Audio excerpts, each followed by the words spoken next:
Bom dia a todos. Então vamos hoje conversar sobre ofensa e perdão, um tema que ainda suscita muitas dúvidas, apesar de já ser tratado há algum tempo, não só no núcleo religioso, mas também na ciência, na psicologia, visto que o problema da ofensa, ela é também uma questão social. Nós vamos ver que é uma questão de ordem social, que diz respeito ao processo de convivência uns com os outros. Então, quando existe confusão sobre um determinado tema, normalmente existirá dificuldade de aplicação das ideias, daquilo que nós consideramos que seja melhor fazer diante dos problemas que nós vivemos. E quando existe entendimento e compreensão, e esse entendimento e compreensão são racionais, são lógicos, são fundamentados no entendimento racional das coisas, fica mais fácil aplicarmos a proposta que nos é concedida. Nós consideramos Jesus um grande mestre, mas um grande mestre não compreendido em suas palavras ou em seus ensinamentos de maneira profunda. Talvez a compreensão seja superficial, mas para que seja efetiva a nossa ação positiva do que Jesus quis dizer no Evangelho, nós vamos ver que a compreensão não pode ser apenas superficial. Ela precisa ser mais profunda. Ela precisa abranger os aspectos, os detalhes e as questões que nós estamos submetidos na vida. Então vamos começar falando do contexto do tema das ofensas e depois do perdão, né? Vamos pegar uma frase aqui de Freud, na qual ele diz assim: o sofrimento nos ameaça a partir de 3 direções. De nosso próprio corpo, e ele está se referindo aqui às doenças e às possibilidades também de acidentes e de a gente se ferir fisicamente. Do mundo externo, das intempéries, da natureza, das dificuldades do mundo externo e outras. E, finalmente, de nossos relacionamentos com os outros homens. Então, Freud considerou que o sofrimento estaria nos ameaçando a partir dessas 3 direções. E é claro que nesse texto, o mal-estar da civilização, ele foi dar ênfase à terceira fonte de sofrimento, que seria os relacionamentos com os outros homens. Então, o contexto em que nós situamos as ofensas é o contexto do relacionamento uns com os outros, da convivência uns com os outros. O homem, na sua história evolutiva, em primeiro momento, se encontrava mais isolado na natureza, como os animais muitas vezes se encontram, vivendo cada um a sua própria sorte, sem nenhum conjunto de regras que o ajudasse numa convivência e numa sobrevivência. No processo evolutivo, o homem percebeu que a união em grupos sociais ajudava no processo de sobrevivência. Ajudava na questão de superar as intempéries da natureza e outros problemas. Mas, ao solucionar um problema, surgiu outro, que foi o problema da convivência.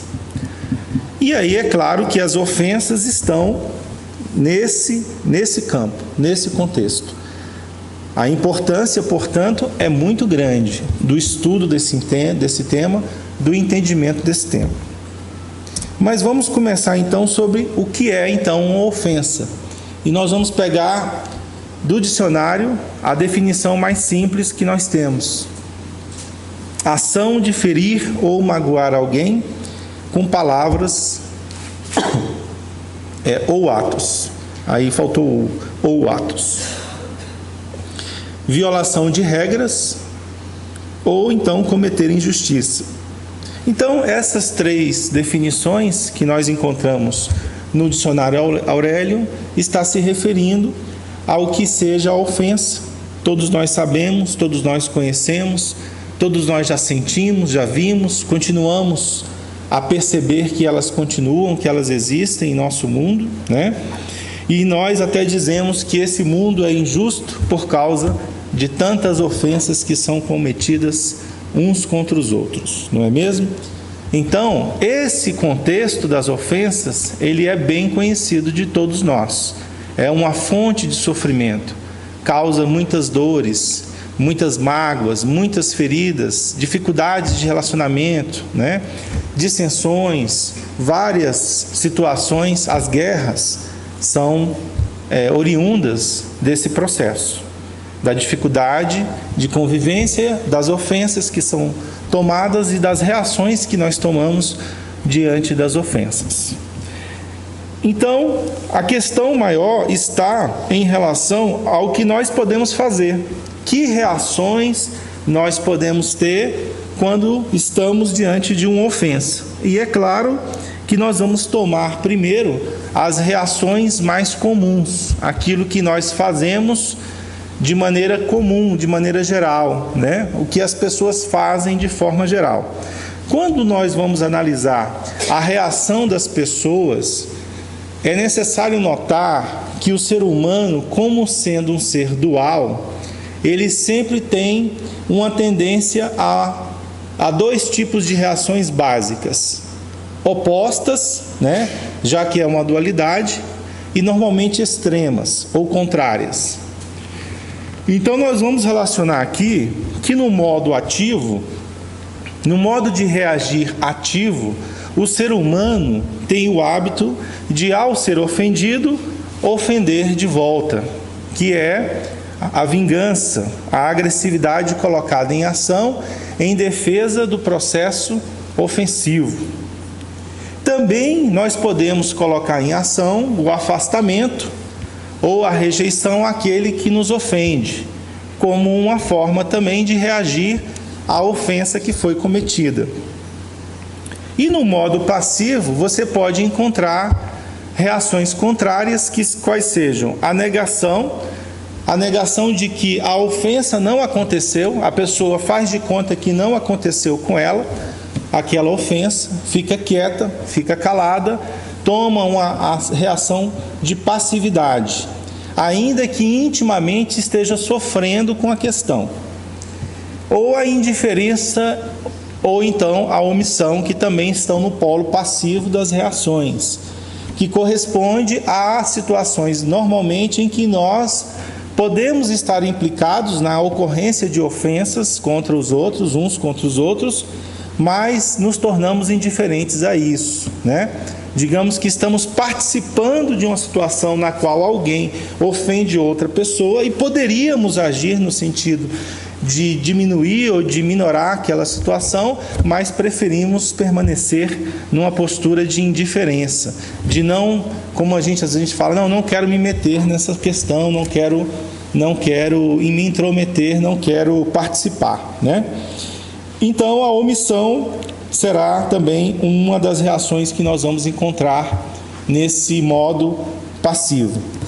E é muito importante a gente ver que a dualidade nossa está muito presente na vida. E que o difícil na vida não é assumir uma dessas posições que nós comumente encontramos diante das ofensas. O difícil é o equilíbrio. O difícil é a posição que Buda diria como sendo o caminho do meio. O difícil seria a posição unificada dos polos extremos da dualidade. O difícil é fazer o que Jesus nos propôs, e nós vamos ver o que foi, porque também existe muito engano em relação ao que ele disse, né? Então, meus amigos, talvez numa época mais antiga, onde o ser humano ainda não tinha domado seus instintos, prevaleceu sobre nós a vingança como principal reação às ofensas. Se nós considerarmos que a nossa sociedade atual ainda não é mais vingativa, nós estamos enganados. Porque vamos ver os filmes de ação, os filmes de aventura que são veiculados nos cinemas, em que os heróis, o que fazem nada mais é do que a vingança em relação ao mal feito, ao que aconteceu. Então, o herói lá que, por exemplo, perdeu a mãe ou perdeu a família, ele precisa matar 1000 pessoas do inimigo para poder se sentir vingado em relação àquilo que aconteceu. Então nós temos, até mesmo nas situações de guerras que nós estamos encontrando em ação hoje, esse primeiro modo ativo de lidar com as ofensas, que é a vingança. E é claro que agressividade gera agressividade, violência gera violência. Não vamos apagar o incêndio jogando gasolina nele. Então essa reação é uma reação que perpetua o problema da ofensa. E apesar de entender isso, permanecemos muitas vezes nessas situações. Não somente essas pessoas e essas situações que nós estamos citando, mas nós mesmos.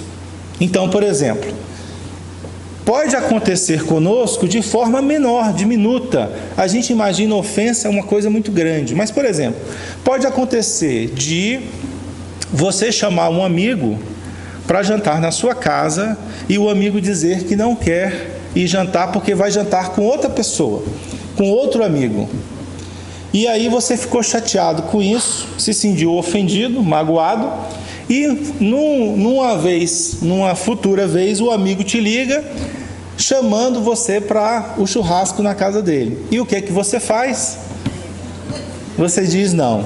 Então é claro que você colocou em ação o modo ativo em relação à situação vivida, se a sua intenção ao negar foi de se vingar. É claro, gente, que nós temos que avaliar isso, olho por olho e dente por dente, Então, é claro que nós temos que avaliar a nossa intenção íntima. Eu não tenho como entrar dentro de vocês para saber a intenção de vocês numa determinada situação. Mas se você teve intenção de revidar aquela situação que você considerou ofensiva, é claro que você entrou no modo ativo de vingança em relação ao que foi cometido, É aquela história do jacaré egoísta que está na lagoa e a gente fala assim, jacaré, um dia essa lagoa vai secar, Então esse modo, ele está presente em nós. Não precisamos ficar envergonhados em relação a isso, porque estamos num processo de aprendizagem. E no processo de aprendizagem, os erros ocorrem comumente, para que nós possamos aos poucos compreender e entender, e quando assumir uma atitude melhor, isso ser feito de coração e de experiência. Então, nós também temos essa atitude passiva, ou de negação ou de omissão, nas situações em que vivemos. Porque muitas vezes não temos coragem de enfrentar uma determinada situação que é ofensiva. Digamos que a sua mãe convidou o seu irmão para um jantar e não convidou você para esse mesmo jantar. Digamos que você ficou sabendo do jantar através do seu irmão, você não sabia que a mãe vai fazer um jantar para a gente, E aí você ficou magoado, Mas e o que você fará? Será que você vai ligar para sua mãe e falar com ela sobre isso? Ou você vai comparecer ao jantar e ficar beiçudo lá? Ficar meio, digamos assim, com bode amarrado, como diz as pessoas, Então, o modo passivo tem a ver com isso, tem a ver com situações que nós estamos com medo de confrontar, ainda que venhamos a nos sentir magoados ou feridos em relação àquela situação. Mas como temos implicações maiores de chegar para o outro e dizer que nós estamos magoados com aquilo que ele fez, então nós preferimos assumir uma opção de maior passividade ou indiferença em relação à situação. É claro que ambas situações são danosas, vão gerar problemas. A passividade, ela vai gerar o que a gente chama de acúmulo de sentimentos negativos na pessoa. Porque ela vai colocando, digamos que a poeira debaixo do tapete. E um dia aquilo se acumula e se torna uma situação muito difícil de ser controlada e eclode em crises e em brigas. Isso é muito comum em família, né? Então a pessoa vai acumulando coisas que o outro fez contra ela. Na verdade, muitas vezes o outro nem sabe que fez tantas coisas contra o outro, né? E aí, um dia a pessoa explode, você fez isso, você fez aquilo e tal, e aquela explosão parte para o modo ativo ou de agressividade. O ser humano, ele caminha bem em relação a esses dois polos, porque o ser humano é dual. A dualidade está presente no ser humano e a alternação de polos ativos e passivos são comuns. Na verdade, a dualidade é tão poderosa no ser humano que é difícil alguém imaginar qual é a solução do problema. Né? Qual é a solução? Se não é nem negar, nem ficar passivo, nem reagir, qual é a solução? Essa é a pergunta que chega à nossa mente, porque nossa mente está viciada na solução dual. Nós não encontramos um pensamento que seja solucionador de conflitos duais, porque nós estamos viciados na dualidade e não imaginamos uma resposta unificada. Não imaginamos uma resposta que seja equilibrada, que seja a partir de considerar os dois lados. Mas nós vamos ver isso aqui. Não vou deixar sem resposta. Bom, muitos enganos de interpretação sobre o que fazer diante das ofensas nascem do não entendimento do que Jesus disse nessa famosa assertiva evangélica. O que Jesus disse? Aprendeste o que foi dito, olho por olho e dente por dente. Eu vos digo para não resistir ao mal que quiserem vos fazer. Mas se alguém vos bate a face direita, apresentai-lhe também a outra. Então, existe muito equívoco de entendimento dessa questão. Porque Jesus, quando vai fazer o ensinamento em relação à questão da ofensa e do mal, ele começa dizendo o que nós costumávamos fazer e ainda costumamos fazer na época em que ele vivia entre nós. A solução ativa da vingança era muito mais ativa na época de Jesus. Basta ver a forma como Jesus morreu. Como é que ele morreu? Crucificado. Então, o que é que eles faziam com as pessoas que erravam? Quem morreu do lado de Jesus? 2 ladrões crucificados. Então, a pessoa errava, acontecia uma punição, uma maneira excessiva de punir o mal feito, né? Então, o processo vingativo estava em ação intensamente naquela época. Hoje também, repito, existe intensamente, mas na época de Jesus era mais intenso. Então, vejam só, ele começa dizendo, primeira coisa que eu gostaria de pedir a vocês, não vamos considerar que nós já sabemos o que Jesus nos disse, que nós já fazemos o que ele nos recomendou. Vamos considerar que nós ainda não sabemos, não fazemos e não entendemos. E não fazemos porque não entendemos, porque se entendesse faria sim. Então, vamos considerar que ele é um mestre e que nós precisamos aprender. E ele vai sempre nas suas assertivas dizer o que nós costumamos fazer e depois dizer o que é necessário fazer.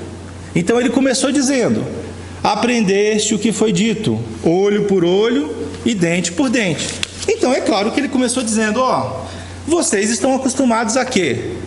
A vingança. Não é isso que ele está dizendo? Estão acostumados a retribuir esse mal com o mal. Estão acostumados a revidar as ofensas. Mas não é isso que eu estou recomendando vocês a fazerem. Será que ele está recomendando a passividade diante das ofensas, né? É o que muita gente interpreta. Mas vamos recorrer primeiro a Allan Kardec. Se vocês forem lá no capítulo 12 do Evangelho segundo o Espiritismo, Allan Kardec vai dizer assim: devemos então entender ao pé da letra este ensinamento de Jesus? Ele está comentando esse evangelho que eu acabei de mostrar para vocês aqui.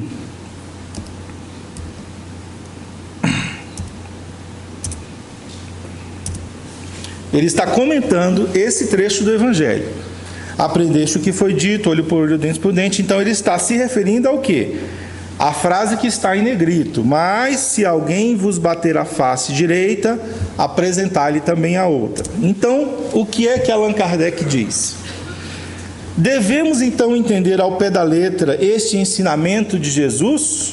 Não. Ele disse, ele respondeu. Sou eu que estou dizendo isso? Não, é Kardec quem está dizendo. Ele disse: não. Da mesma maneira que aquele que diz para arrancar o olho, se este for motivo de escândalo. Claro que não pode tomar ao pé da letra. É um sentido figurado que está sendo colocado. Assim como este que diz que arrancar o olho se for motivo de escândalo, né? Se o ensinamento fosse seguido literalmente, qual é o ensinamento que ele está falando? Ele está falando, novamente, vamos ver se eu consigo manipular. Está falando do quê? Ele está falando de: se alguém vos bater a face direita, apresentai-lhe também a outra. Então ele está dizendo, se for seguido, né? Se o ensinamento fosse seguido literalmente, a consequência seria condenar toda a ação da lei e deixar o campo livre aos maus, que nada temeriam. Se não colocarmos um freio às suas agressões, logo todos os bons serão suas vítimas. Então Jesus não está falando de passividade, não está falando de omissão, não está falando de indiferença, não está falando de inércia em relação ao mal. Não é disso que Jesus está falando, e não sou eu que estou dizendo. Quem está dizendo isso aqui é Allan Kardec, quando ele fala que se o ensinamento fosse seguido literalmente, se todo mundo fosse passivo, se todo mundo ficasse, né, parado, lá, bateu ou não bate aqui na outra, o que aconteceria? A consequência seria condenar toda a ação da lei.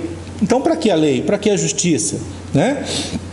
E deixar o campo livre aos maus, que nada temeriam. Se não colocarmos um freio às suas agressões, logo todos os bons serão suas vítimas. É verdade.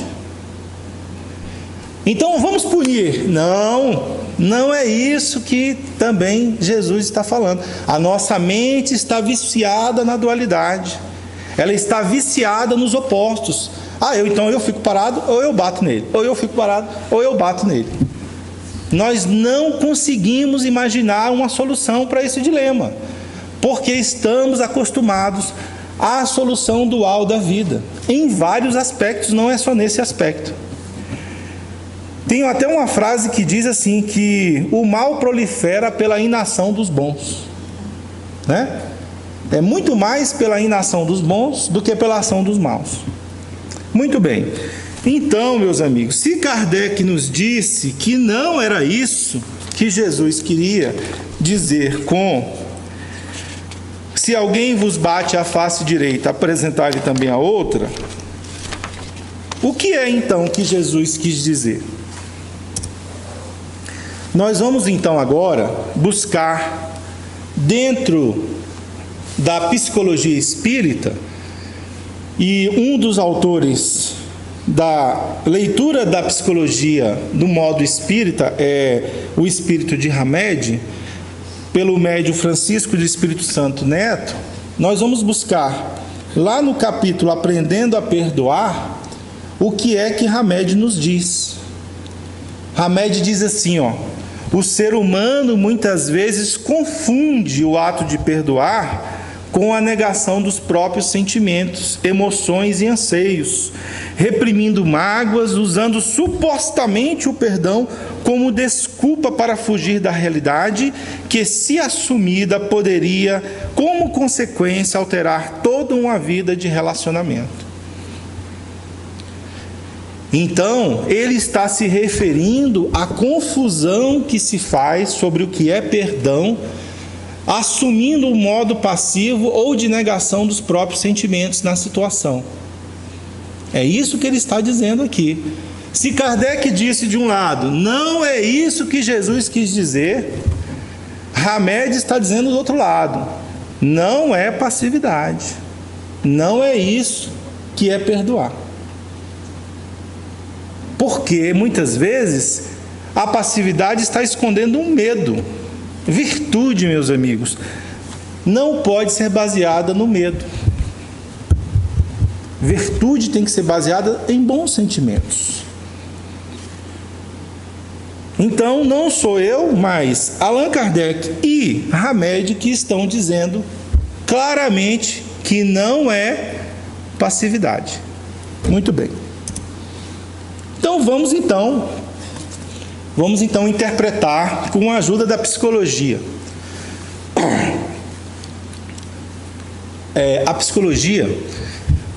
A psicanálise foi fundada em 1900 por Sigmund Freud, com a publicação do livro Interpretação dos Sonhos. Freud, ele interpretava os sonhos com base naquilo que era apresentado como figura, imagem, né? E essa imagem tinha uma interpretação que carregava uma mensagem, mas precisava ser interpretado.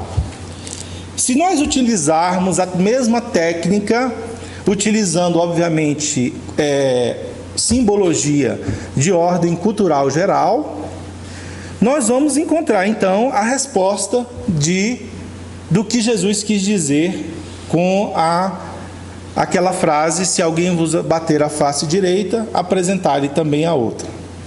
Então vamos pegar a primeira frase de Jesus, que é bater a face direita.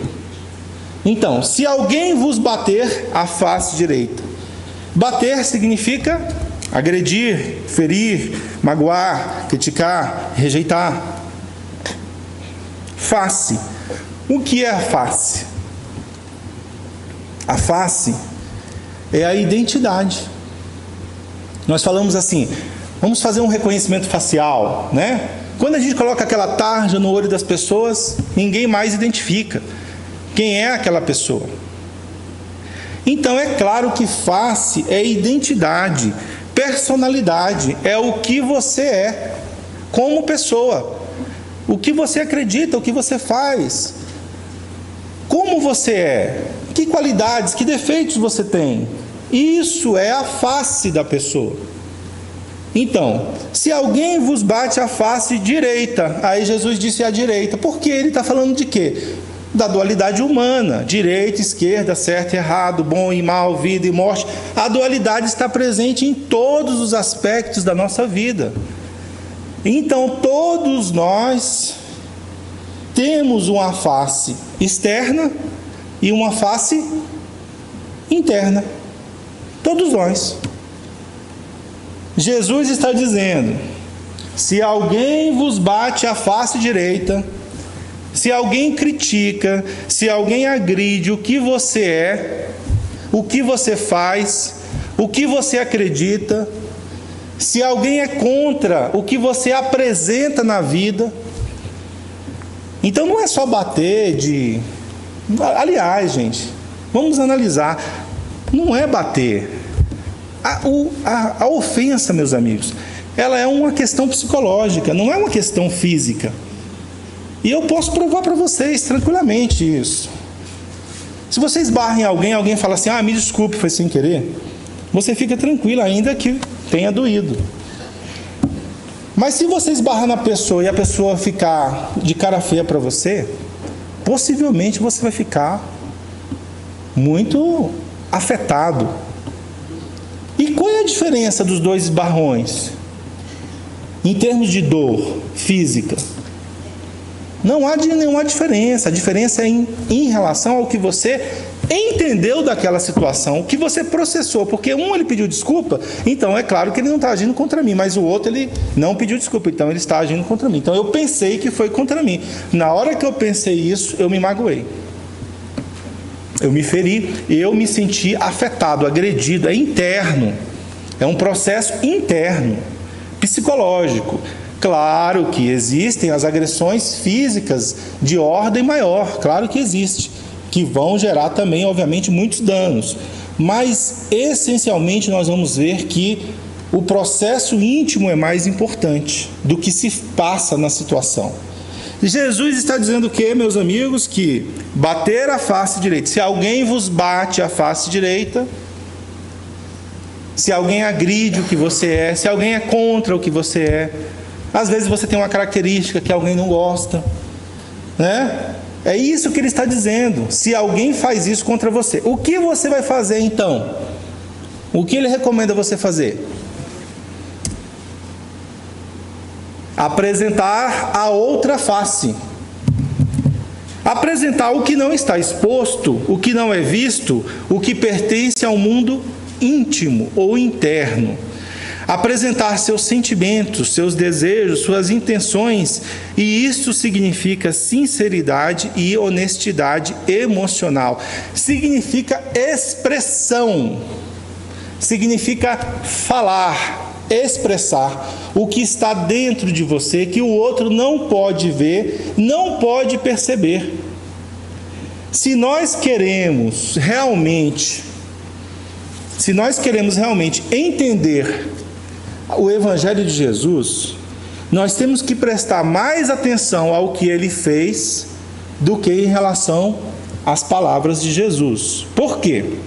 Porque se Jesus quisesse passar um ensinamento por palavras, ele usava os profetas que existiam para poder inspirar e dizer os ensinamentos. Jesus não escreveu uma linha do Evangelho, então isso significa que ele quis o quê?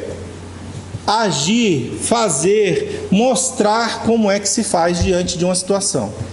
E vamos pensar como foi que Jesus agiu quando agrediram ele, quando bateram na sua face direita. Ele era frequentemente confrontado por quem? Pelos fariseus e pelos saduceus. Não é verdade? E o que é que ele fazia? Ele ficava quieto, calado, recolhido, amuado? Era isso que Jesus fazia? Olha como ninguém gosta de mim. Era isso que ele fazia? Não. Ele ia lá agredir, bater de volta, xingar de volta.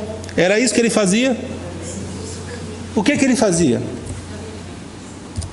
Ele respondia às pessoas com sinceridade, com honestidade, o que ele sentia e o que ele pensava. Ele dizia: hipócrita, por que você está me tentando? Não é isso que ele dizia? O que eu quero é isso e não aquilo. Com o que eu faço com isso, eu quero isso, isso e isso, e não o que você está dizendo. Por exemplo, diziam assim: esse daí é filho de Belzebu. Foi dito isso de Jesus. O que ele respondeu? Ele ficou calado, ficou com medo. Ele respondeu: não, você que é filho de Belzebu. Foi isso que ele respondeu de volta? O que ele disse, gente? Não posso ser filho de Belzebu, porque senão o diabo estaria fazendo coisas contra o próprio diabo. Porque curar as doenças seria contra o mal. Jesus respondia honestamente ao que ele era interpelado, acusado, gente. Isso chama-se assertividade. Não é nem agressividade e nem é passividade. Isso é assertividade. Precisamos agir com assertividade, sinceridade, honestidade. Não podemos deixar o campo livre, o campo aberto. Precisamos sim colocar sinceramente nossos pontos em relação ao que está sendo questionado, confrontado. Precisamos nos mostrar inteiros na situação. Meu sentimento é esse, minha intenção é essa, minha vontade é esta. Não estou querendo te agredir, não quero te ferir. Quando você fez isso, eu me senti assim, assim, assado. Não gostei do que você fez. Gente, isso é o quê? Sinceridade, meus amigos. Não, mas a gente não pode falar nada. Sim, eu sei que nós temos um momento de falar. Nós temos realmente o modo de falar. Mas Jesus está dizendo que a solução não é calar-se. É isso que ele está dizendo. Não é silenciar definitivamente, nem afastar-se definitivamente. Ou então, se você vai se afastar, pelo menos diga para o outro por que você vai se afastar. Olha, fulano, aconteceu isso, isso e isso, e eu vou me afastar por causa disso, disso e disso. Quantas vezes perdemos amizades e ninguém sabe por quê? O que algum fez contra o outro? Não é? Mas as mágoas e as ofensas estão acumuladas dentro de nós. Então, quando nós fazemos isso, Jesus está dizendo que há uma liberação íntima, interna.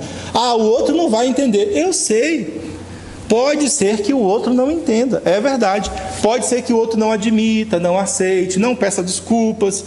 Pode ser que o outro fique na mesma posição, mas se você foi íntegro, sincero e honesto, você fez a sua parte e você vai se liberar do sentimento negativo que vai ficar em você enquanto você não tirar esse abacaxi de dentro de você.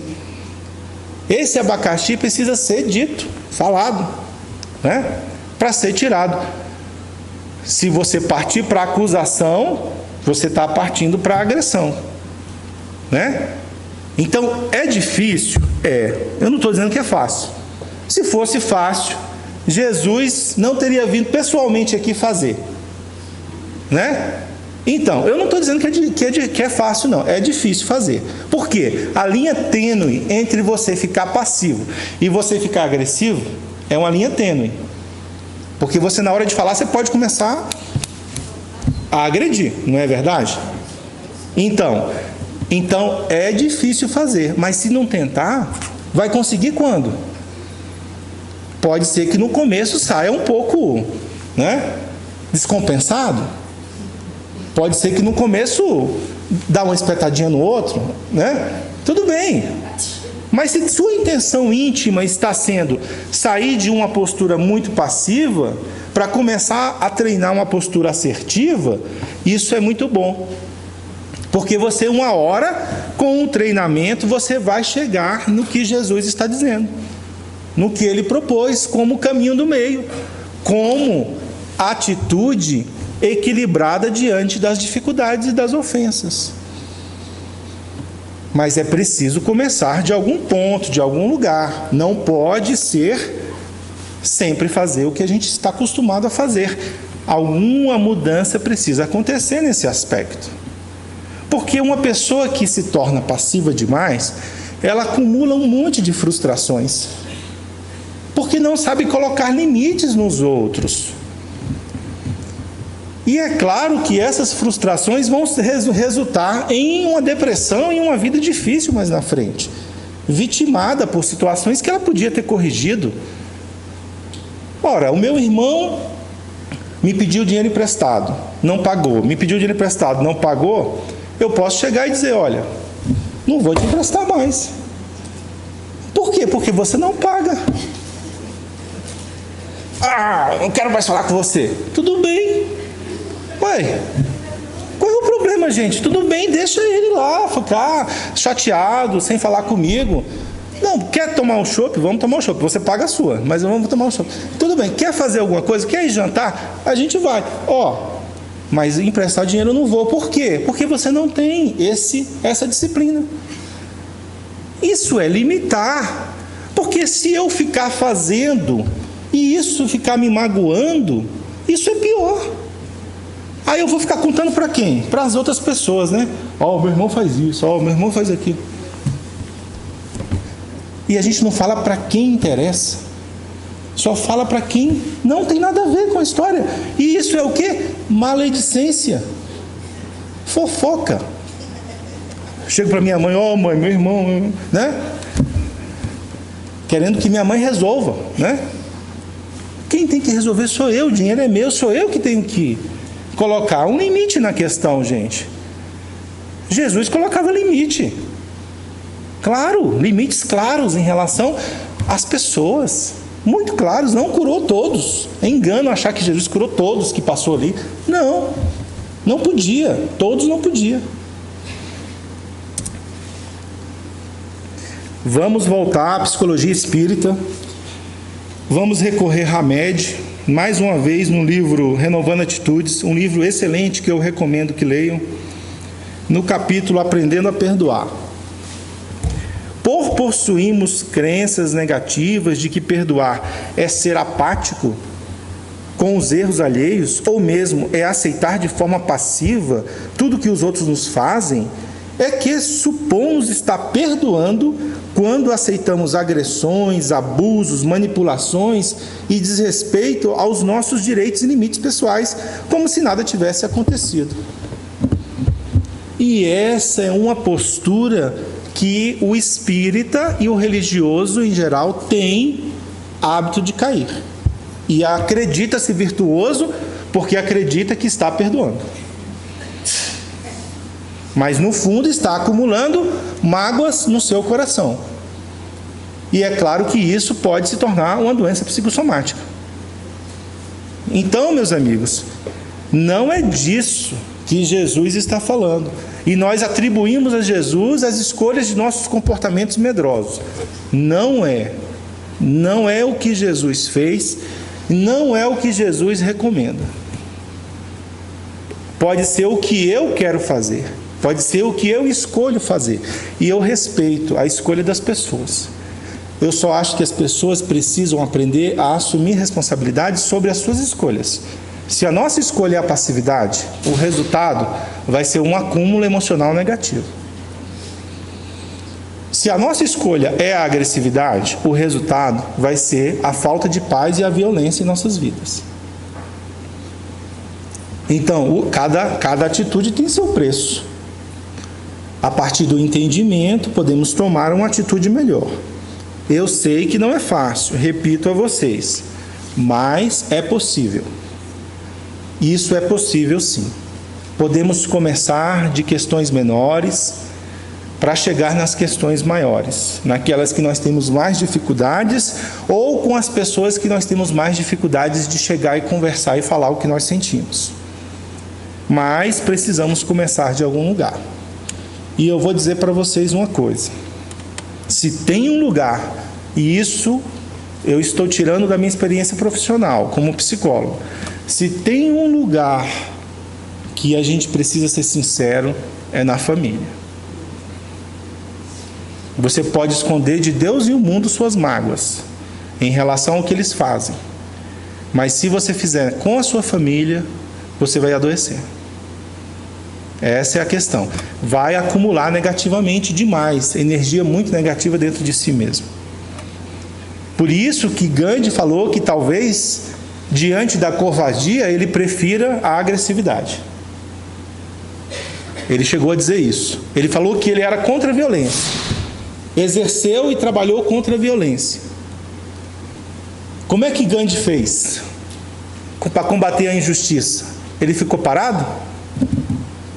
Passivo? Não. Ele agrediu de volta os agressores? Não. O que ele fez? Ele não obedecia às leis injustas dos ingleses, mas não agredia de volta a eles. Dizia, não, essa lei é injusta, nós não vamos obedecer. Não podia andar na praça pública. Essa lei é injusta, nós não vamos obedecer. Vamos andar na praça pública. Convocava o povo para poder andar na praça pública. Aí vinha a polícia e começava a bater neles. Eles ficavam parados. Eles não respondiam com agressividade, mas eles não abriam mão da posição deles em relação ao que eles consideravam injusto, da integridade pessoal. Nós não podemos abrir mão da integridade pessoal. E Jesus fez isso. Por que ele morreu na cruz? Porque Jesus não abriu mão da integridade pessoal. Se você continuar acreditando no que você acredita, eu não vou gostar mais de você. Então Jesus recuou diante da ameaça de morte.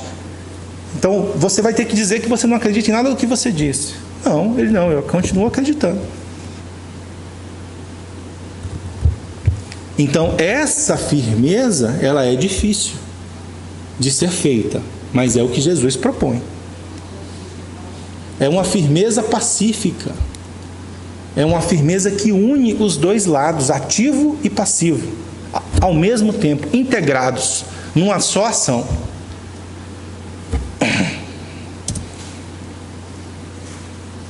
O que não é perdão, então? Negação de sentimentos, das mágoas, não é perdão. Já perdoei fulano, mas eu não quero ver ele nem pintado de ouro na minha frente. Isso é perdão? Não. Passividade, omissão, também não é perdão. Conivência com a injustiça? Não. Outro pensamento equivocado. Jesus passa a mão na injustiça. Não, gente, não tem isso, não existe isso. Jesus não vai punir agressivamente aqueles que cometem injustiça, mas ele não é a favor da injustiça. Claro que não. Não as cometeu. Então, quando você perdoa, você não está a favor da injustiça. Pelo contrário, que nem a mãezinha que tem lá o filho que é problemático. Meu filho, você fez isso. O menino chegando em casa com o dinheiro. A mãe, mas de onde você tirou esse dinheiro? Eu roubei, mãe. Meu filho, que isso? Você está errado, você não pode fazer isso. Você vai ter que devolver esse dinheiro. A mãe perdoou o filho na hora que ele fez. Claro que ela perdoou. Mas ela falou sinceramente com ele que ele está errado, que ele não deve fazer isso, e ainda propôs o quê? A reparação do mal feito. Vamos lá devolver esse caderninho que você roubou do coleguinha. Vamos lá pedir desculpa para ele e devolver. Reparação, meus amigos. O mal pode ser reparado. Infelizmente, na nossa sociedade, nós acreditamos na reparação somente em relação à contenção de liberdade, que é a prisão. Mas é claro que futuramente a gente vai entender que não é essa a melhor reparação, né? Já existe uma linha no direito chamado justiça restaurativa que entende isso, que o melhor é botar a pessoa para trabalhar, para poder reconstruir o que ela destruiu, para poder produtivamente recompor o mal feito. Mas não ficar parado lá numa cela sem fazer nada, piorando os sentimentos dela, né? Perdão não é conivência com a injustiça. Perdão não é indiferença, nem alienação, né? Não é medo de enfrentar os ofensores. Então se você não falar nada porque você está com medo, então eu estou perdoando. Não, eu prefiro perdoar, mas no fundo está morrendo de medo de falar o que aconteceu. Então não é isso. Não é fisiologismo, né? Os brasileiros são especialistas nesse último aqui. Então é assim, alguém te faz o mal, você ficou muito chateado, mas você tem o que a gente chama de rabo preso, né? Aí o outro vai falar assim, não, tudo bem, mas você fez isso, então você deixa o meu passar e eu deixo o seu passar. Não é assim? Então é uma troca de baixo teor, uma troca negativa, né? Porque está fundamentada num mal, numa coisa negativa. Isso é a mesma coisa de eu dizer assim, eu vou restituir o que eu roubei de você roubando o outro. Isso aí não é perdão. Então, isso é agredir o palavra de baixo calão porque você fez isso. Como é que é? Ele te agredir com palavra de baixo calão e ele você ter feito isso. Isso aí é uma troca negativa, né? Um fisiologismo negativo, né? É uma agressão de volta, né? Então é isso aí não é perdão. Não. E aí o outro diz, você já perdoa ela? É para perdoar mesmo para ela. Não é para perdoar, pedir perdão olhando para a cara de Deus. O magistrado? A senhora falando, então você está perdoada, mas eu te pedi perdão porque você fez isso. E o outro diz olhando, eu te perdoo, mas não faça mais isso. Na presença do magistrado. Entendi, uma situação, né? Tá certo. Nada. Então vamos lá. Então o que é perdoar, né? Primeiro, admitir a mágoa. Muito importante, muito necessário. Sem esse passo inicial, ninguém consegue perdoar nada. Porque continua inconsciente da mágoa e continua mal. É possível uma pessoa ficar inconsciente de uma mágoa. Acreditar que não está magoado, mas está. E como é que a gente sabe? Pelas reações da pessoa nas situações. Não existe sentimento que o comportamento não revele. Então, se você evita a pessoa, se você quebra o que ela te dá, se você tem atos falhos, então é claro que você está magoado com aquela pessoa. Se você esquece o nome dela, né? Tem vários indícios de que existe, né? Não é um indício só junto, tá, gente? São vários indícios separados. Não são vários indícios juntos que mostram quando existe uma mágoa inconsciente de alguém. Então, a gente tem medo de admitir mágoa de quem? De quem a gente ama. Principalmente quem? Os familiares. Então, o campo onde mais se esconde mágoa é no campo familiar. E é onde deveria ser mais aberta a relação, mais sincera. Não exercer vingança, é claro. Então, primeira coisa, tem que cessar a vingança que está em ação. Se tiver alguma vingança em ação, tem que parar com isso, porque aí você está começando o processo de perdão em relação ao que aconteceu, né? Porque quando a gente sabe, quando a gente exerce a vingança, a gente está no mesmo nível do outro, está fazendo igualzinho ao outro, né? A gente não podia nem estar reclamando porque nós estamos fazendo o mesmo. Então, esse assunto eu não vou entrar em maiores detalhes, né? Mas não exercer vingança. Limitar a reincidência por atitudes e não só por palavras. Meus amigos, isso aqui é muito claro, mas muita gente não faz isso. Se tem uma pessoa sistematicamente fazendo algo, pega emprestado, não devolve, pega emprestado, não devolve, você vai continuar emprestando? Não, gente. Se você está magoado, se você quer dar, tudo bem. Você pode, se você quiser usar essa forma como é uma forma de doação, tudo bem. Eu já sei que ele não vai devolver, mas eu vou dar. Tudo bem, não tem problema nenhum. É uma doação. Agora, se você está magoado pelo fato da pessoa estar pegando emprestado, não está devolvendo, está pegando emprestado, não está devolvendo, então, o que é a primeira coisa que tem que fazer? Parar de dar emprestado, né, gente? É a primeira coisa. Limitar a reincidência. É claro, gente. É lógico, é racional, é coerente, mas as pessoas não fazem. Ficam com medo. Não tem como limitar uma pessoa sem ela ficar chateada com você, tá? Então, primeira coisa que vocês precisam aprender é aceitar que as pessoas podem ficar chateadas com você. Por você estar estabelecendo alguma justiça na situação, algum limite. Se você tem filhos, aí você dá chocolate para o seu filho hoje, dá chocolate para o seu filho amanhã. E no terceiro dia você não dá o chocolate, o seu filho fala o quê para você? O bebezinho, a criancinha, fala assim: você nunca me deu chocolate, né? Você sempre nega o que eu quero. Não, gente. Mas a reação emocional da criança é essa. Aí fica com raiva, eu te odeio, né? A criança diz os sentimentos espontaneamente, não é? Porque foi negado o que ela queria. O adulto, ele fica bicudo, ele fica respondendo monossilabicamente. Tudo bem? Aham.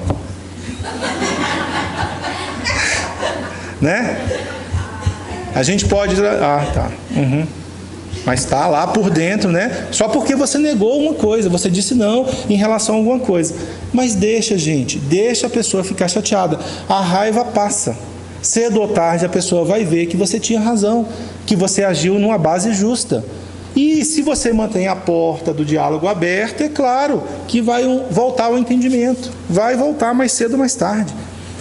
Então não temos que, para poder continuar tendo o amor da pessoa, trair a nossa integridade ou a integridade da justiça e da lei. Não. Por isso que Jesus disse: ama a Deus sobre todas as coisas e ao próximo como a ti mesmo. Primeiro, amar a Deus sobre todas as coisas, que significa amar a lei, amar o bem, amar ao que é certo, ao que é justo, amar a Deus sobre todas as coisas, e depois o próximo como a si mesmo. Então, se numa situação de justiça ou de amor ao próximo, o que eu vou ter que escolher? Meu amigo chega para mim: Carlos, vamos entrar aqui nessa operação ilícita, nós vamos ganhar R$1 milhão, não sei o que, no meu trabalho. Olha, meu amigo, eu entendo que você quer fazer isso, mas eu não vou participar disso não quero isso não, está errado. Ah, mas vai ganhar muito. Não vou participar. Então você não é mais meu amigo. O que eu vou dizer para ele?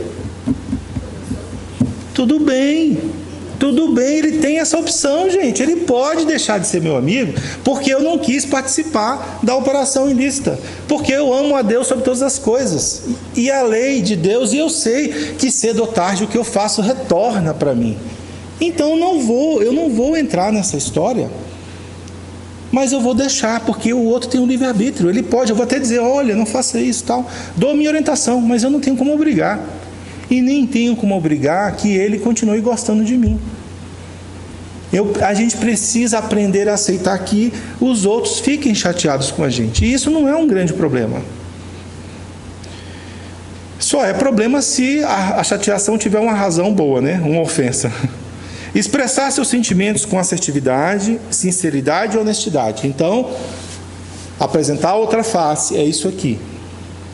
É você expressar os seus sentimentos. E aqui, no núcleo do perdão, está a expressão emocional.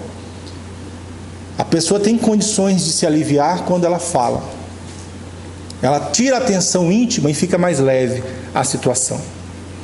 Escutar os motivos do ofensor. Se você vai falar, escute, né? Agir com o outro com o mesmo cuidado e respeito que deseja ser tratado. Então, o respeito nós devemos até aos inimigos. Tratar com respeito e consideração todas as pessoas, mesmo aquelas que nos ofendem. Então, quando agimos com esse cuidado, a nossa fala tem muito mais efeito do que quando nós agimos falando de maneira muito intensa ou agressiva. O afastamento pode ser necessário, sim, principalmente se o outro estabelece o afastamento, né? E também quando há reincidência nas ofensas, mantendo a possibilidade de futuro entendimento. Pode ser que o afastamento temporário seja necessário. Se você já conversou, já expressou, já falou, e o outro continua na mesma postura, é claro que o afastamento pode ser necessário. Mas você já expressou, já falou. Então você já fez a sua parte na história. O outro já sabe por que você está se afastando. Entende isso? Então esses detalhes não estão escritos no Evangelho. Mas Jesus fazia isso. Era o que ele fazia. Muito bem. Agora nós vamos entrar na segunda parte da nossa palestra, porque nós conversamos nessa primeira hora sobre o perdão, né? Sobre o ato de perdoar. E é claro que o ato de perdoar envolve o quê? Ofensa e mágoa. Como eu disse, isso é um processo mais íntimo do que externo. Mas nós também temos uma recomendação de Jesus que é além desse processo, que é além do perdão, que é ainda mais difícil do que a questão do perdão. Nós vimos aqui passo a passo o que não é perdão, o que é perdão, mas nós vamos agora entrar num campo mais profundo, mais complexo e mais difícil, que é o do amor aos inimigos. Muito bem. Jesus está propondo algo que é mais profundo do que simplesmente perdoar.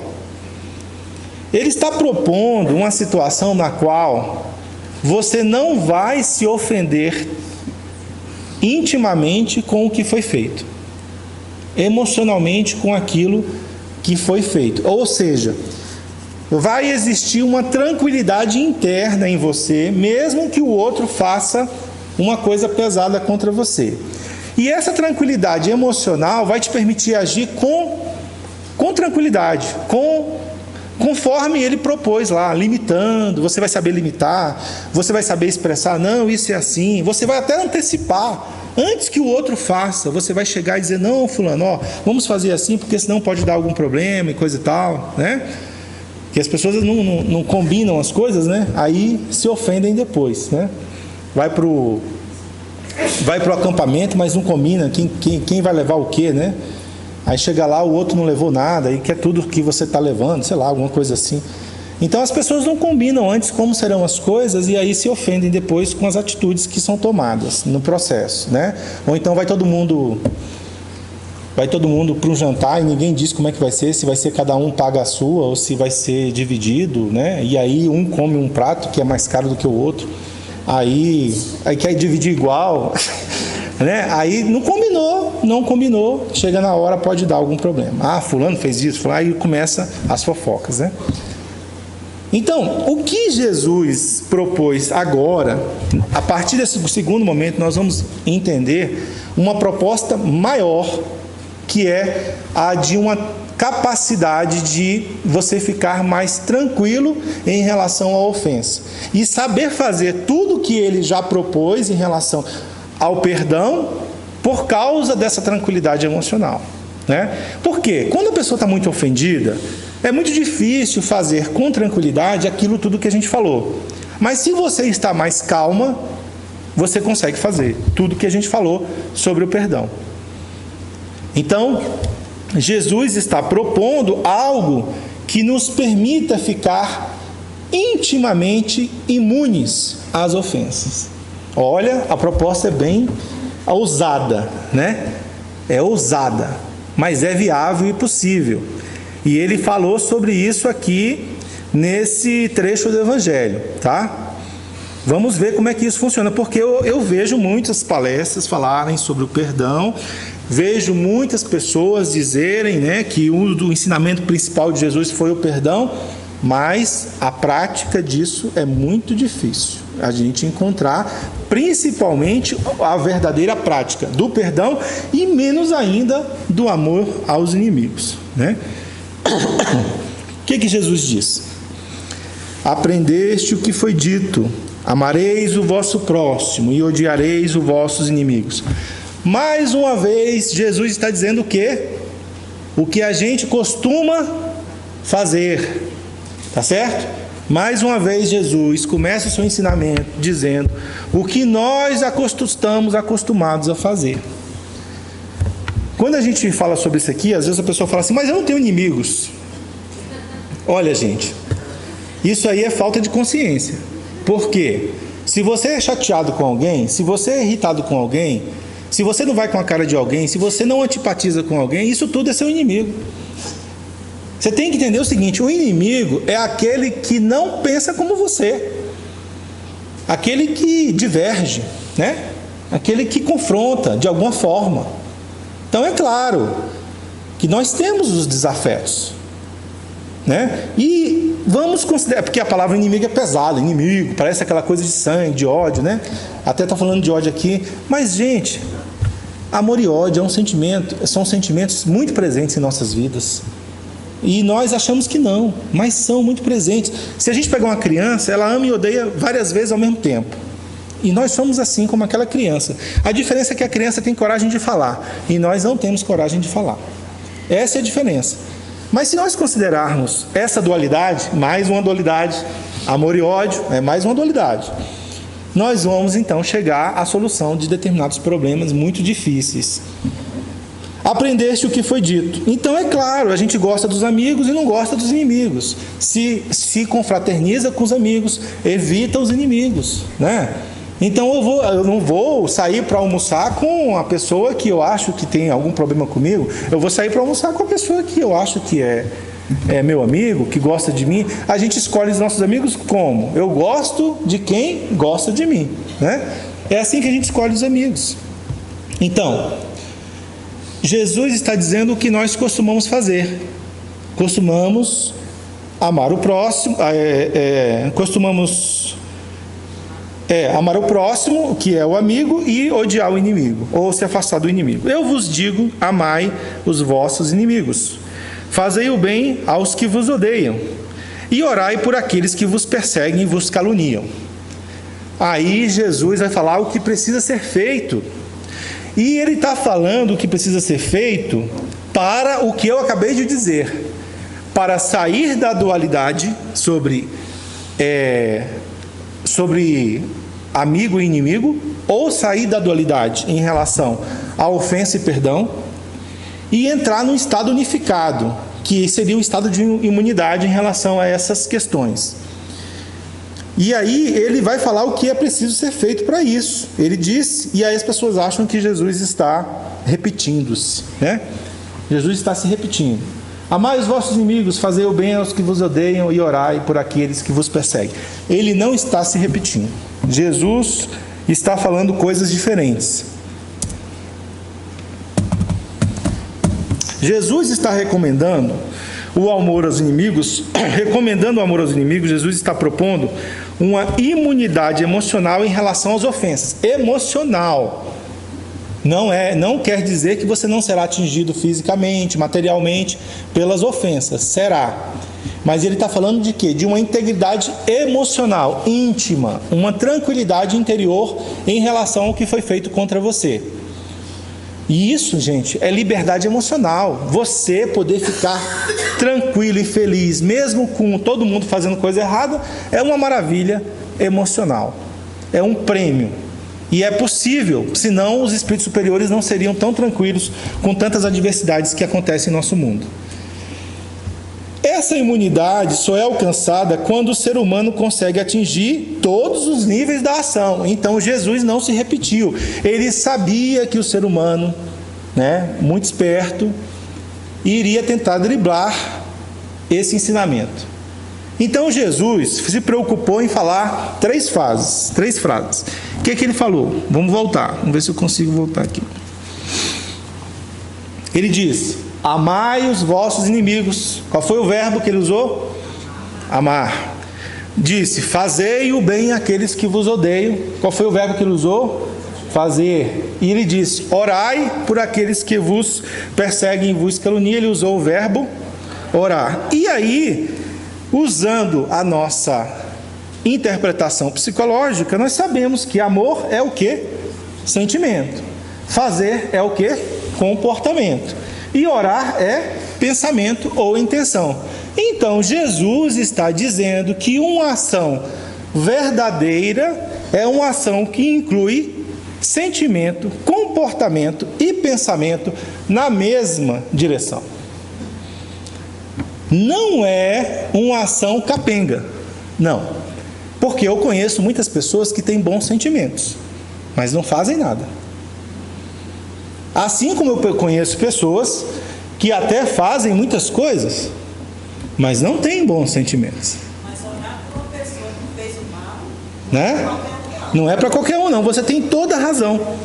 Nós vamos aqui chegar a entender como isso pode ser possível. Porque vocês dizerem para mim que conseguem fazer os três sem me dizer como isso é possível, então, para mim, esse conhecimento não tem valor.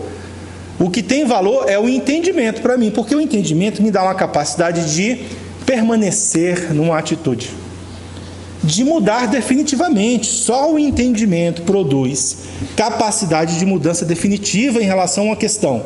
E enquanto nós enxergarmos isso como uma desvantagem, nós não vamos fazer isso. Nós só vamos fazer o que Jesus nos recomenda quando nós enxergarmos vantagem nisso. E só vai enxergar vantagem se você entender o que ele disse. Se você não entender o que ele disse, você não vai chegar a essa compreensão de fazer isso. Então Jesus sabia que muitas pessoas poderiam pensar no bem, mas não fazer o bem.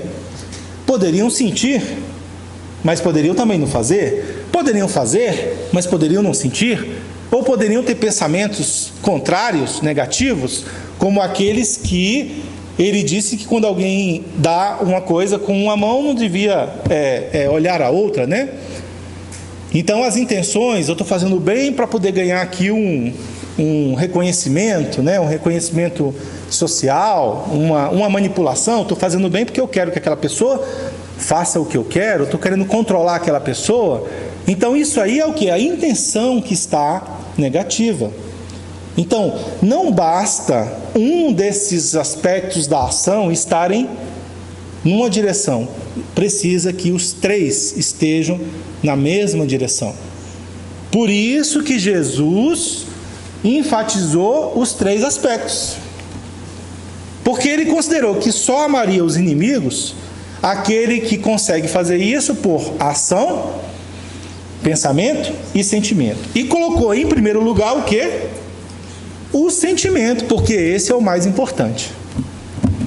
Então, é tão mais importante que Tiago diz assim: pecadores, alimpai as mãos, e de duplo ânimo, purificai os vossos corações.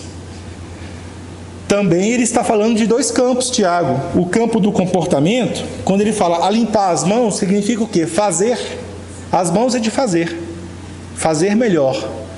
Limpar é tirar sujeira, é deixar de fazer errado e começar a fazer certo, começar a fazer o bem, parar de fazer o mal, começar a fazer o bem. Então, alimpai as mãos, fazer melhor, mas de duplo ânimo, ou seja, vai ser mais difícil purificar o quê? O coração. Vai ser muito mais difícil. Você pode até fazer o bem, mas o seu coração pode ainda estar magoado, ferido, pode estar ainda lá no modo anterior de pensar, tá certo? Então, nós vamos ver como pode ser possível uma pessoa chegar ao amor aos inimigos. Não estou aqui com ele agora. Então, nós vamos chegar a entender como é possível. Eu estou dizendo que vocês vão conseguir fazer isso amanhã? Não. Vai ser fácil fazer? Não. Eu estou falando de coisas aqui que são difíceis, porque se fossem fáceis, a humanidade inteira já estava resolvida nas suas questões. Mas são viáveis. Eu estou falando de coisas viáveis, que pode ser colocado em ação prática. É isso que eu estou falando. Nós não estamos falando aqui de coisas que você tenha dificuldade de entender a aplicação. Estamos falando claramente como que precisa ser feita a aplicação disso. E nós vamos chegar ao entendimento disso aqui. Como que uma pessoa pode chegar a amar os inimigos? Vamos ver. Bom, primeiro vamos voltar a entender que a ofensa é muito mais psicológica do que material. Então, olha só. O que Epíteto disse? Lá em tempos remotos aí, acho que século IV, eu não sei direito, mas foi antigo, grego, né? O que perturba o homem não são as coisas, mas a sua opinião sobre as coisas. Ele está dizendo que o que te macula, o que te faz sentir mal, é o que você pensa do que foi feito sobre você mesmo. Se alguém faz alguma coisa contra você, você pensa que repercussão isso tem para você mesmo. E aí você começa então a ter algum tipo de mágoa a esse respeito. Digamos, se a pessoa, você passou por uma pessoa que você conhece num shopping. A pessoa desviou quando viu você. Aí você pensa, essa pessoa está me evitando. Se ela está me evitando, ela não gosta de mim. Se ela não gosta de mim, eu não tenho valor. Pronto, você já se magoou, certo? Mas se você pensar, essa pessoa não me viu, ou então, essa pessoa está com pressa. Se você não pensar que é contra você, você vai se magoar da mesma maneira? Não. Então, não é o que acontece em si, é o que você pensa ou interpreta do que acontece. E isso aí é muito mais importante. Então, é claro que tem pessoas que são mais suscetíveis às mágoas e pessoas menos suscetíveis às mágoas. Aqueles que pensam mais contra si mesmo são muito mais suscetíveis às mágoas. Os que pensam mais positivamente são menos suscetíveis às mágoas. Esse processo interno nós fazemos automaticamente. E nós temos tanta certeza que a pessoa fez aquilo com tal intenção, que é claro que isso se trata de uma crença. Não, fulano só pode ter feito isso porque não gosta de mim. Será que foi? Será que foi essa a intenção daquela pessoa? Então, a gente tem uma bola de cristal que a gente sempre sabe o que as pessoas têm como intenção na cabeça delas. E aí a gente sempre deduz. Se a gente deduz sempre contra nós, essa dedução é negativa. É uma dedução voltada para um viés, para um lado, somente para um lado. E esse tipo de dedução negativa vem daquilo que a gente formou como crença na vida, durante nossa história de vida. Vou dar exemplos de que tipo de crenças se tornam mais ofensivas a nós. Primeira, quando as pessoas me fazem mal, significa que eu não tenho valor. Essa é uma crença nossa, a nosso respeito, em relação ao que as pessoas fazem. Isso é verdade? Não, não é isso, né? O nosso valor não está ligado ao que as pessoas fazem ou não fazem contra nós, tá? Nós vamos ver essa questão do valor a que está ligado. Nosso valor está ligado ao que nós fazemos na vida e não ao que os outros fazem contra nós. Mas existe essa crença de que se alguém age contra nós, essa pessoa está derrubando o nosso valor, eu não tenho valor a partir disso. E aí gera muita mágoa. As pessoas que agem contra a minha vontade não gostam de mim. É verdade isso? Mas a gente pensa que é, não é? Muitas vezes, quando nós recebemos um não, a gente fica com raiva, mesmo que o não seja justo. E essa raiva é porque a gente acha que aquela pessoa não gosta mais da gente. Ah, não fez o que eu queria, não gosta de mim. Então, essa é outra crença, que quem ama faz tudo o que você quer. Não é verdade, meus amigos. Quem ama também limita. Quem ama também diz não. Então, não pode ser verdade que as pessoas que agem contra a minha vontade não gostam de mim. Todas as pessoas que conheço precisam gostar de mim. É verdade isso? Não. O fato de alguém gostar mais de outra pessoa, de dar mais atenção a outra pessoa do que a você, não tira o seu valor, assim como uma pessoa que gosta de verde não tira o valor do amarelo. Certo? Então a gente pensa que sim, que todas as pessoas que eu conheço têm que gostar de mim, e às vezes de uma maneira bastante prioritária. Às vezes ela não gosta bem dela mesmo. Mas olha só, eu estou falando essas coisas e vocês estão me respondendo, não, sim e tal. Mas se vocês prestarem atenção, a reação emocional é a que está escrito aqui. A reação emocional não é o que vocês me dizem racionalmente. A reação emocional é o que está escrito aqui. É só pegar uma situação, alguém negou para você, um amigão negou um negócio para você, você fica bicudo. Então esse beiço é uma reação emocional que diz: as pessoas que eu conheço, as pessoas que agem contra a minha vontade não gostam de mim. Ah, fulano agora gosta menos de mim, ele gostava mais, porque ele fazia tudo o que eu queria. Agora que ele está fazendo menos, ele gosta menos. Não é assim que a gente raciocina? Emocionalmente, é assim. Então é claro que essa situação vai gerar sim mais mágoa e mais ofensa. As ofensas são perseguições pessoais dos outros contra mim. Não são, na maioria das vezes não são. Por quê? Porque a gente está dando muito valor à nossa personalidade. As pessoas muitas vezes cometem muitos atos sem perceber que estão agindo contra você.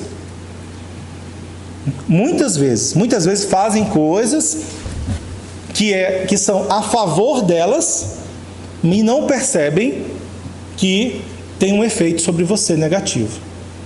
Então, gente, coloquem isso na mente. As pessoas não agem contra nós, elas agem a favor delas. Elas agem a favor delas. Elas não estão pensando assim, eu vou fazer isso para poder atingir fulano, porque fulano vai ficar chateado, fulano vai ficar negativo. Não, não é assim. É assim, eu vou fazer isso porque eu quero, porque eu gosto. Eu vou fazer isso porque eu quero sentir tal prazer. Ah, eu marquei com fulano, mas eu não vou na casa dele. Não, porque isso aqui é melhor para mim. A gente raciocina assim, o que é melhor para nós. Então está vendo que pode estar magoando alguém. Então, nesse sentido, as ações não são pessoalmente contra nós, né? É que nem reunião de condomínio, né? Por que dá briga? Porque quando alguém toma uma decisão lá e alguém fala, não, eu não sou a favor, aí a pessoa leva para que lado? Pessoal. Se não é a favor do que eu estou dizendo, não gosta de mim. Não é isso, gente. Não é a favor lá da ação, do que está sendo decidido, mas a gente junta as coisas. Se eu dei a ideia é minha. Se ninguém aceita a minha ideia, então é porque as pessoas não gostam de mim. Não, as pessoas não gostam da ideia, não é de você. Mas você é uma pessoa boa, você é uma pessoa legal, mas a sua ideia naquela questão, naquele momento especificamente, nós não concordamos. Aí a gente generaliza para o campo pessoal e se torna magoado, ferido, pesado em relação a isso. Então, eu estou mostrando aqui algumas crenças que constituem erros cognitivos nossos no campo emocional que provocam muitas mágoas e ofensas que não precisariam acontecer, mas que acontecem porque nós reiteradamente alimentamos essas crenças como verdadeiras em nossas vidas, porque nós assim fazemos, nós também praticamos assim. Mas se nós começarmos a perceber que isso não é verdade, a gente vai ter uma ação melhor. Como? Se um amigo um dia não nos convidou para uma reunião porque queria convidar outros amigos, nós vamos considerar isso liberdade dele e não ofensa. Assim como nós temos a liberdade de fazer uma reunião, convidar alguns amigos e não convidar outros. Então, na medida que você entende aquilo como um ato natural e livre, você não vai se ofender e vai começar a se sentir livre. Porque fazer o que você quer na sua vida não é egoísmo. Egoísmo, isso é liberdade. Egoísmo é você querer que os outros façam o que você quer. E isso é egoísmo. Então, repito aqui para a gente entender bem: as pessoas não agem contra nós, elas agem a favor de si mesmas. Quer saber por que uma pessoa fez uma coisa?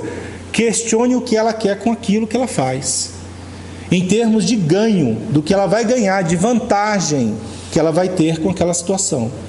Você vai entender a ação de todos em relação a isso, porque o ser humano em geral é egoísta.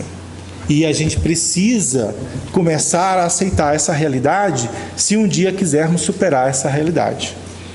Porque no fundo, o egoísmo é a maior causa das ofensas e o orgulho a maior obstáculo ao verdadeiro perdão.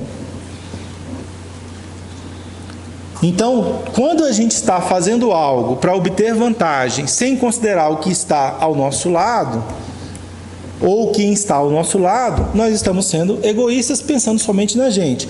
Mas, há alguns momentos, essa decisão é nossa. Por quê? Porque é do nosso campo pessoal. Não implica em responsabilidade em relação ao outro. Quanto maior o orgulho, maior é a susceptibilidade à mágoa. Essa é outra realidade. Quanto mais orgulhosos, quanto mais nós acreditamos que o nosso valor está acima de tudo, aí a gente começa a ser mais suscetível à mágoa. E aí, é claro que quando a gente começa a exercer lá no dia a dia aquilo que a gente viu na primeira parte da palestra, sobre expressar os sentimentos, E esse mecanismo aqui vai entrar em ação. Nós vamos começar a perceber que às vezes nós cobramos coisas das pessoas que não precisaríamos cobrar. Os outros vão nos responder às nossas indagações. E nós vamos amadurecer em relação a isso. Se você chegar e cobrar, eu estou magoado porque você não me convidou para tal lugar, você convidou fulano e não me convidou. Aí a pessoa vai dizer, não, gente, olha, mas eu queria conversar com aquela pessoa em particular. Você mesmo, em tal situação, não fez isso, isso e isso? Aí a pessoa começa a ver, é verdade. Aí ela sai da mágoa, ela sai da interpretação de que o outro agiu contra ela. E aí ela entende e fica bem. Então, a expressão do sentimento sinceramente produz amadurecimento emocional, por causa desse diálogo que pode acontecer e desse entendimento que pode ocorrer. Mas o amor aos inimigos não pode ser colocado, não pode ser alcançado, sem que nós possamos fazer algo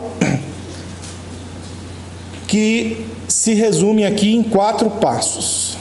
Sem esses 4 passos, não há como chegar a um amor aos inimigos. Quais são os 4 passos? Primeiro, admitir a mágoa.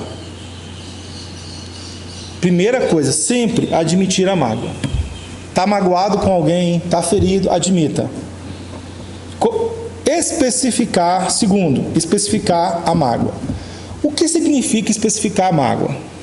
Significa você dizer exatamente o que a pessoa fez e qual foi o defeito dela que te magoou. Eu fiquei muito chateado com aquela pessoa porque ela agiu de forma autoritária, gritou comigo, brigou comigo como se eu fosse o filho dela. Ela é muito autoritária, toda vez ela faz isso e tal, e tal, e tal. Qual foi o defeito que foi apontado nesse relato? Autoritário. Ela disse assim, eu fiquei magoado porque fulano gritou comigo, foi autoritário, como se eu fosse o filho dela, né?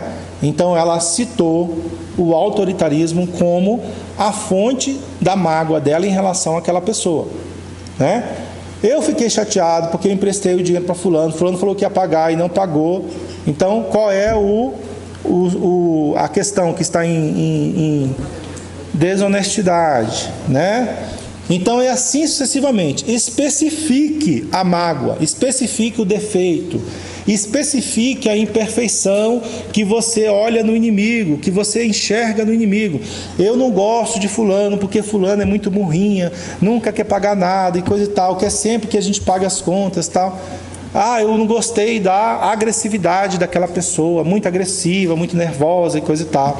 Eu não gostei. Então a gente fala especificamente o que a gente viu naquela pessoa que perturbou o nosso íntimo, seja feito contra nós ou seja feito contra outros, porque nós também nos perturbamos com situações que os outros agem contra os outros ou contra aqueles que nós temos amizade ou que nós conhecemos, tá?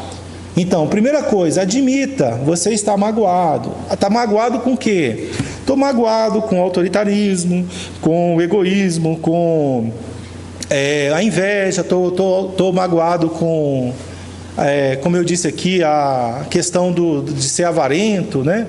E assim sucessivamente. Muitos defeitos que nós temos nas nossas relações de convivência. Mas a gente precisa ser claro em relação ao defeito, né? Uma vez eu escutei uma pessoa dizer, eu sou muito magoado com minha mãe porque ela não me escuta. Ela não me escuta, eu falo as coisas para ela, ela não escuta. É como se eu estivesse falando para as paredes, porque ela começa a falar uma coisa, aí eu respondo, aí ela continua do mesmo ponto que ela parou, como se eu não tivesse falado nada. Então ela está magoada com o quê? Com o fato da mãe não escutar ela, tá certo? Outra pessoa disse assim para mim, eu estou chateado porque toda vez que eu estou falando, uma coisa bem simples, para vocês verem que as coisas são simples, podem começar a ser feitas a partir do que é simples. Eu fico muito chateado porque quando eu estou falando no telefone, o meu marido vem e começa a falar comigo ao mesmo tempo que eu estou falando no telefone. Aí, sim, mas o que você fez? Não, eu falo para ele que ele não, que eu tenho, né, para ele esperar, mas ele continua falando, ele não, né, não adianta, ele continua dizendo sem falar, não sei o que, Então você tem que especificar. Então ele está violando seu espaço? Está violando o meu espaço. Ele viola o meu espaço constantemente. Especifique a mágoa. Para que especificar a mágoa? Porque você precisa ir para o terceiro passo. Procurar em si mesmo os mesmos defeitos encontrados nos outros. Será que a gente faz a mesma coisa? Igualzinho não, mas na essência sim. Então não vá procurar a mesma coisa igualzinho, gente. Você precisa procurar a essência do que foi feito contra você. Então, por exemplo, uma pessoa falou assim: eu já estou cansado aqui de participar dos grupos da comunhão porque os dirigentes são autoritários. Aí eu falei assim, mas será? Aí todo grupo que eu vou, o dirigente é autoritário. Aí eu falei assim, mas vem cá, será que você não é autoritária? Ela, que absurdo que você está falando, um absurdo que você está falando. Eu estou dizendo que eu sou contra isso, eu nunca agi dessa maneira, eu jamais vou agir dessa maneira e coisa e tal. Já está falando assim, né? Aí eu falei assim, olha só. Ela falou assim, eu falei, como é que você pode ter certeza? Ela falou assim, porque eu nunca tive nenhum cargo de poder, de comando, né? Nunca fui dirigente de nada, nem no meu trabalho, eu sou subalterno e tal. Aí eu falei, tá bom, mas olha só, faz o seguinte, tem um lugar que você manda, esse lugar é a sua casa, você é mãe. Pergunte para os seus filhos se você não é autoritário. E aí ela fez isso. E aí ela voltou meio cabisbaixa, porque realmente os filhos foram sinceros e falaram que ela é muito autoritária. Mas você pode observar isso em outras situações. Como é que você reage quando você vai numa loja comprar alguma coisa e o vendedor não te trata adequadamente, né? Será que você reage com tranquilidade ou você reage com agressividade, com autoridade? Que absurdo, chama o gerente, não sei o que, isso não é possível e tal, né? Com autoritarismo, né? Então, gente, a gente tem que procurar a essência. E a essência, às vezes, passa despercebido porque quando a gente está fazendo o ato negativo, a gente considera muito justo, sabe? Na nossa compreensão, o que eu estou fazendo está certo. Eu estou correto de agir dessa maneira. A gente não pensa que a gente está errado, a gente pensa que a gente está fazendo de maneira correta. Então a gente não enxerga facilmente o que a gente faz, enxerga facilmente o que os outros fazem, mas o que nós fazemos a gente não tem essa habilidade ainda desenvolvida. Mas se procurar, eu garanto, meus amigos, que vocês vão achar. Vão achar exatamente o mesmo defeito. Vocês fazem a mesma coisa do jeitinho que o outro fez com você. Vocês vão achar. Se há mágoa, vai achar a ação. Porque não tem como haver mágoa sem existir ressonância. É uma lei de sintonia da vida. Só há mágoa se existir ressonância. E eu provo para vocês, nem todos os defeitos afetam vocês da mesma maneira. Você...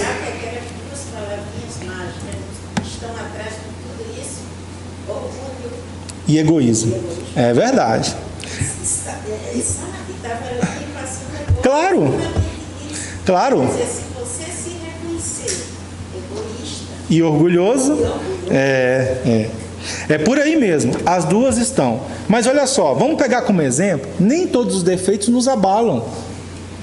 A gente vê pessoas fazendo coisa errada, ora nos abala, ora não nos abala. E eu vou dizer mais, quando não te abala, você sabe lidar com a situação.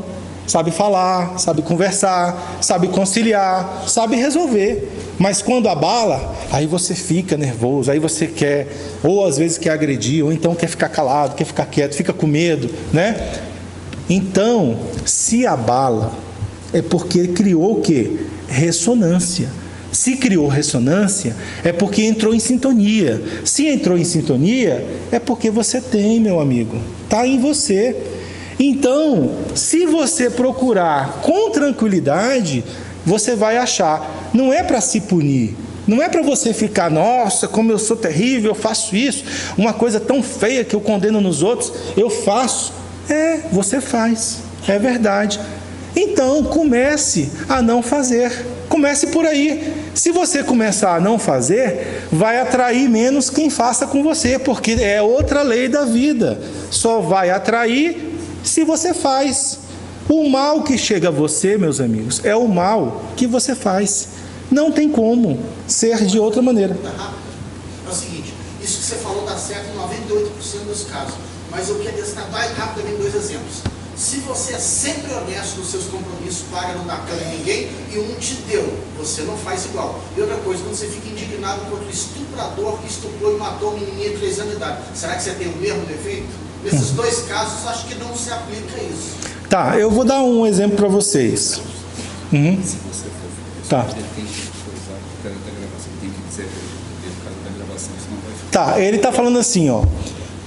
E isso é aplicável em 98% dos casos, porque uma parte não é verdade, né? Então eu concordo com você.